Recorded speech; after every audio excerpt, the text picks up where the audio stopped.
साल 1984 दिसंबर का महीना और कड़ाके की सर्दी। 2 तारीख की वो रात अगर याद कर लो तो आज भी रूह कांप जाती है। ये कहानी है भोपाल गैस ट्रेजेडी की। कोई कह रहे हमारा पति नहीं है, कोई कह रहे हमारी बीवी नहीं है, कोई कह रहे हमारे बच्चे नहीं है, कोई कह रहे हमारा परिवार पूरा बिछड़ गया। फैक्ट्रीज में हादसे होते रहते हैं, लेकिन 2 और 3 दिसंबर 1984 की रात जो मध्य प्रदेश के भोपाल शहर में मौजूद एक फैक्ट्री से गैस लीक हुई, वो कोई आम हादसा नहीं था। अपन बच्चे हो रहे हैं, नई नई महिलाओं की, लड़कियों की शादी नहीं होती मैडम। अगर शादी भी कर दो ना तो वो ससुराल वाले कह के भगाते, तू गैस पीड़ित है, तुझे इतने पैसे मिलने लेके आ, तो तुझे रखेंगे नहीं तो जा। उस रात सोते हुए लोग हमेशा के लिए ही सोते रह गए। भोपाल गैस कांड वर्ल्ड्स लार्जेस्ट इंडस्ट्रियल डिजास्टर माना जाता है, क्योंकि आम हादसे तो लोग कुछ सालों में भूल जाते हैं, लेकिन भोपाल गैस ट्रेजेडी से पीड़ित लाखों लोग जो जिंदा बच गए, वो 38.5 साल बाद आज भी मीडिया में अपना दुख व्यक्त करते वक्त यही बोलते हैं कि काश हम भी उस दिन 2 तारीख की रात को ही उसी वक्त मर जाते तो अच्छा होता। भागे रहे हम लोग, गैस निकली। तो अभी आपको क्या परेशानी है? गठन आ गई, कैंसर बन गया। इस वीडियो में हम सिर्फ ये नहीं समझेंगे कि भोपाल गैस ट्रेजेडी के लिए रिस्पॉन्सिबल कौन है और एग्जैक्टली ये हादसा क्यों और कैसे हुआ था, बल्कि डीपली इस बारे में भी बात करेंगे कि हादसे के बाद मुआवजा देते वक्त कैसे एक जान की कीमत सिर्फ और सिर्फ 12,400 रुपए लगाई गई थी और कैसे उस फैक्ट्री का मालिक उस वक्त चालाकी से भारत छोड़ के भागा था। अगर छुप छुप के कोई काम किया तो राजीव गांधी की सरकार में एंडरसन को भगाने का काम।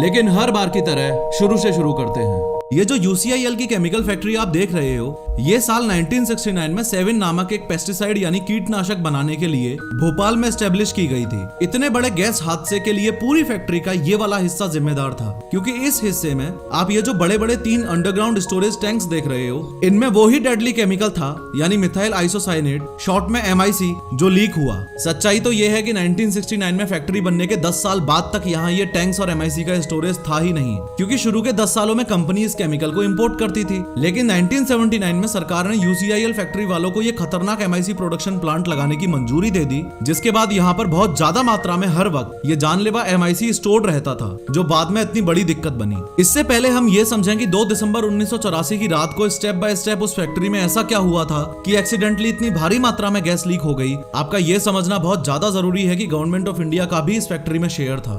देखो, यूनियन कार्बाइड कॉर्पोरेशन यानी UCC एक अमेरिकन केमिकल कंपनी थी।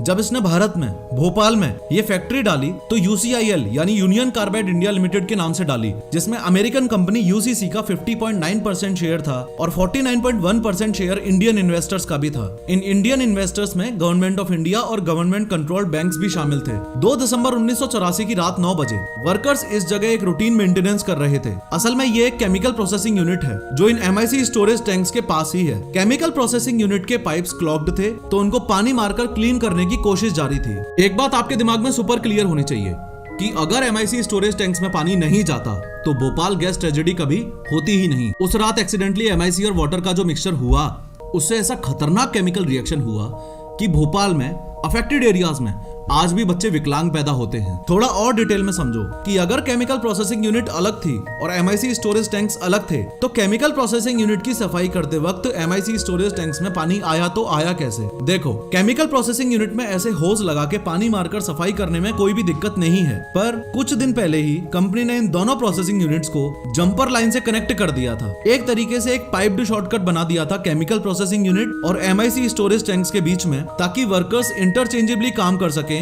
लेकिन ये करते वक्त कंपनी को 2 बार सोच लेना चाहिए था कि jumper line MIC storage tank को rest of the UCIL factory से डायरेक्ट कनेक्ट कर देगी और MIC स्टोरेज टैंक में पानी जाने का खतरा बढ़ेगा।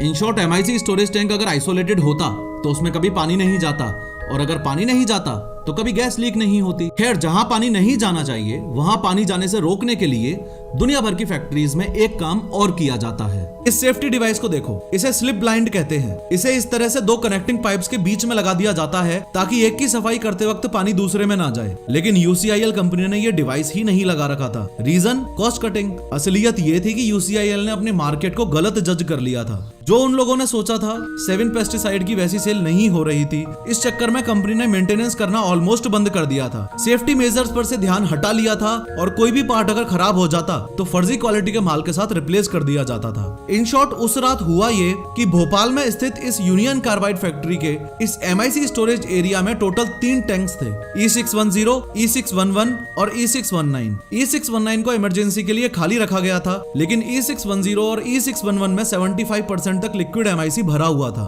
ध्यान रहे कि सेफ्टी मैनुअल्स के हिसाब से इन दोनों टैंक्स को सिर्फ 50% कैपेसिटी तक ही भरा जाना चाहिए था, 75% तक अलाउड ही नहीं था, क्योंकि टैंक के रिमेनिंग स्पेस में इनर्ट नाइट्रोजन गैस डाली जाती थी लिक्विड MIC को अपनी जगह पर बनाए रखने के लिए। अब करीबन रात 9:30 बजे जब केमिकल प्रोसेसिंग यूनिट में सफाई चल रही थी, तब पानी एक्सीडेंटली इस E610 टैंक में घुस गया और अगले कुछ घंटों में इस E610 टैंक के अंदर करीबन 500 लीटर पानी घुस चुका था। 12:05 पर जब वर्कर्स की आंखें जलने लगी तो उन्होंने कंट्रोल रूम में फोन किया, लेकिन जैसा कि मैंने आपको बताया था, इस फैक्ट्री में मेंटेनेंस की धज्जियां उड़ी पड़ी थीं। प्रेशर वॉल से कुछ भी पता लगाना मुमकिन नहीं था। अगले कुछ मिनटों में फर्दर इस E610 टैंक के अंदर 42 ton liquid methyl isocyanate plus 500 litre H2O का जो एक्सोथर्मिक रिएक्शन हुआ, उसकी वजह से इस टैंक का टेम्परेचर और प्रेशर हद से ज्यादा बढ़ने लगा। इस शेकिंग अंडरग्राउंड टैंक के ऊपर का कंक्रीट फटने लगा और फुल प्रेशर के साथ गैस पाइप्स से होते हुए, चिमनी से होते हुए खुले आसमान में निकल गई। अगर आप इस मैप को ध्यान से देखोगे तो उस समय भोपाल की पॉपुलेशन 8.5 लाख थी और 20% पॉपुलेशन इस यूनियन कार्बाइड फैक्ट्री के आसपास ही रहती थी। गैस जिस समय लीक हुई उस समय बदकिस्मती से हवा का रुख भी भोपाल शहर की तरफ ही था। उस दिन हवा अगर किसी और दिशा में चल रही होती तो ना जाने कितनी जानें बच जाती। मैप में फिर से देखो, यूनियन कार्बाइड फैक्ट्री के पास रेलवे स्टेशन था और पास में ही जयप्रकाश नगर था। जयप्रकाश नगर एक स्लम एरिया था और फैक्ट्री वाले यहीं से लेबर्स और वर्कर्स को हायर कर लिया करते थे। पास में होने की वजह से सबसे ज्यादा मौतें इन्हीं दोनों एरियाज में हुई थी, रेलवे स्टेशन और जयप्रकाश नगर। गैस जब लीक हुई तो सर्दियों के दिन थे, तो जो लोग रजाई में मुंह ढक के सो रहे थे उन पे काफी कम असर हुआ। जो लोग ओपनली सो रहे थे उनकी आंखें जलने लगी, दम घुटने लगा, उल्टियां आने लगी। यहाँ हमें इस बात को बिल्कुल नहीं बोलना चाहिए कि जानवर तो रजाई ओढ़ के नहीं सोते ना।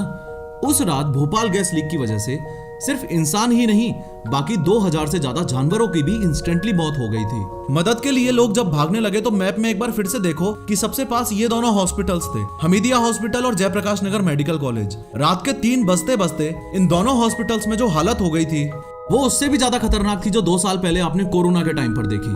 रिपोर्ट्स ऐसी भी हैं कि डॉक्टर्स ने हॉस्पिटल्स में आ रहे पीड़ितों को फेक गोलियां भी दी थी ताकि पेशेंट्स को ये लगता रहे कि उनके इलाज के लिए कुछ तो हो रहा है। रीजन ये था कि डॉक्टर्स को खुद नहीं पता था कि लीक कौन सी गैस हुई है, बीमारी क्या है और दवाई क्या है। पोस्टमार्टम की कंडीशन भी इतनी बेकार थी कि 8-10 मुर्दों में से सिर्फ एक का ही पोस्टमार्टम कर रहे थे, क्योंकि सिम्टम्स सबके ऑलमोस्ट सेम थे। लेटर इन्वेस्टिगेशंस में ये बात भी निकल के आई थी कि फैक्ट्री इंजीनियर्स को वार्निंग सायरन और अलार्म्स ना बजाने के ऑर्डर्स ऊपर से आए थे ताकि शहर और लोगों में पैनिक ना फैले। इस बात में कोई दोहराई नहीं है कि सरकार की गलती की वजह से जब कोई हादसा हो जाता है तो लोगों की मौत का जो आंकड़ा होता है वो काफी कम करके दिखाया जाता है। भोपाल गैस ट्रेजेडी में भी यही हुआ। मध्य प्रदेश गवर्नमेंट का क्लेम था कि सिर्फ 3000 लोग मरे थे, लेकिन वहाँ के डॉक्टर्स, लोकल लोग और NGO साफ साफ इस बात को क्लेम करते हैं कि 2 और 3 दिसंबर की रात को करीबन 10,000 लोगों की डेथ हुई थी और भोपाल गैस लीक की वजह से आज तक करीबन 30,000 लोग अपनी जान गंवा चुके हैं। जिन लोगों की डेथ हुई उनके अलावा एक बार आपको फिर से बता दूं कि भोपाल की पॉपुलेशन उस टाइम करीबन 8.5 लाख थी,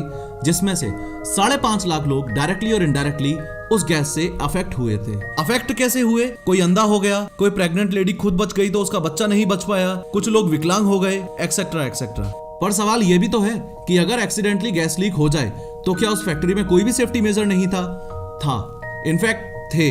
टोटल 3 सेफ्टी मेजर्स थे और ध्यान से समझो कि तीनों ही सेफ्टी मेजर्स कुछ भी क्यों नहीं कर पाए। सबसे पहला सेफ्टी मेजर था ये वेंट गैस स्क्रबर। कोई भी गैस अगर लीक हो जाए तो उसे कॉस्टिक सोडा के थ्रू निकाल के यूजलेस बनाने का काम इस वेंट गैस स्क्रबर में होता था, लेकिन 2 तारीख को तो ये बंद पड़ा था। दूसरा सेफ्टी मेजर था ये flare tower. Accidental MIC gas leak को पब्लिक में जाने से पहले उसको खत्म करने के लिए फ्लेयर टावर लगाया गया था, लेकिन जब गैस लीक हुई तो ये फ्लेयर टावर भी काम नहीं कर रहा था। बाद में इन्वेस्टिगेशन से पता चला था कि पाइप का रिप्लेसमेंट का काम इस फ्लेयर टावर में बचा हुआ था, जिसमें सिर्फ 2 घंटे लगते, लेकिन ये सेफ्टी मेजर भी कंपनी ने इग्नोर कर रखा था। तीसरा सेफ्टी मेजर ये था कि जैसे ही गैस चिमनी से लीक हो रही थी तो उस पर पानी मार दिया जाता उसको नाकाम करने के लिए। बट अगेन ये भी उस दिन काम नहीं आया क्योंकि इन लोगों के पाइप्स ही छोटे पड़ गए, पानी वहां तक पहुंच ही नहीं पाया। जब इतना बड़ा हादसा हुआ तो लोगों का सवाल ये भी था कि जिस कंपनी की फैक्ट्री ने ये सब किया उस कंपनी का मालिक कहाँ है? उस कंपनी का चेयरमैन था ये Warren Anderson. Bhopal gas leak के 4 दिन बाद यानी 7 दिसंबर 1984 को वॉरेन एंडरसन अमेरिका से भोपाल में लैंड करता है। भोपाल आते ही उसको अरेस्ट कर लिया जाता है, लेकिन चौंकाने वाली बात ये थी कि अरेस्ट किया जाता है उसकी कंपनी के गेस्ट हाउस में ही, पुलिस स्टेशन में नहीं। मतलब ये kind of luxury house arrest था। कुछ घंटों बाद वॉरेन एंडरसन को बेल दे दी जाती है, वो भी रहस्यमयी तरीके से। फिर उसको ऑफिशियल कार्स में ही भोपाल एयरपोर्ट ले जाया जाता है और उसके बाद वहां से स्पेशल प्लेन में दिल्ली भिजवाया जाता है। दिल्ली से फिर वॉरेन एंडरसन वापस अमेरिका चला जाता है और कभी भी लौटकर वापस नहीं आता। इन शॉर्ट, इतना बड़ा हादसा होने के बाद भी वॉरेन एंडरसन को जिस टाइप का ट्रीटमेंट मिला, सरकार की मदद से जिस तरीके से वो भारत छोड़ के भाग निकला, वो किसी भी एंगल से भोपाल गैस पीड़ितों को जस्टिस नहीं देता। एंडरसन को भाग निकालने में इस तरीके से मदद करने के लिए farmer external affairs minister Sushma Swaraj ने उस टाइम के प्राइम मिनिस्टर राजीव गांधी को जिम्मेदार बताया। 2015 में सुषमा स्वराज ने पार्लियामेंट में बताया कि राजीव गांधी ने उनके दोस्त मोहम्मद यूनुस के कहने पर वॉरेन एंडरसन को भारत से छुड़वाया था। मोहम्मद यूनुस का बेटा आदिल शहरयार 35 सालों से अमेरिकन जेल में बंद था और डील ये हुई थी कि यहाँ से एंडरसन को छोड़ा जाएगा और वहां से आदिल को, मतलब एक हाथ दो एक हाथ लो। हालांकि गांधीज ने सुषमा स्वराज के इस क्लेम को पूरी तरह से झूठा बताया, लेकिन ये बात भी सच है कि Indian civil servant Mohammad Yunus Jawaharlal Nehru और इंदिरा गांधी के काफी करीबी थे और गांधीज ये भी मानते हैं कि आदिल शहरयार का किडनैप करना सही नहीं था। खैर, इस वीडियो पे क्लिक करके ध्यान से समझो कि यंग इंडियंस में हार्ट अटैक के केसेस इतने ज्यादा क्यों बढ़ रहे हैं।